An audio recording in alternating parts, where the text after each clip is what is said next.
एहिठाम एक साधु आयल छथि शाही स्नान के लेल। अपने के की नाम भेलै? हमर नाम महंत राम नरेश दास सीताकुंड। सीताकुंड के महंत जी छियै। अपने शाही स्नान कर रहल छै, ई की परंपरा छै एकर? शाही स्नान के परंपरा अपने के त्रेता युग से ही है।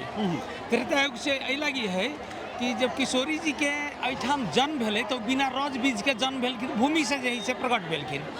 तैं लऽ कऽ अब तो कथा एक बहुत लंबा चौड़ा है। ब्रह्मांड के संपूर्ण देवता हिनका जे है से कथी कहै छै कुछ न कुछ उपहार देबऽ के लेल एहिठाम पहुँचलखिन, जाहिमे कामधेनु गाय सेहो एलखिन। तो कामधेनु गाय के पास में तो किछु रहै नहीं, तो वो जे है से अपन दूध के धारा किशोरी जी के मुँह में प्रवाह कलखिन। वह धारा जे है से दूधमती के स्वरूप लऽ लेलकै, नदी के स्वरूप लऽ लेलकै, जे दुनू साइड से निकललै है।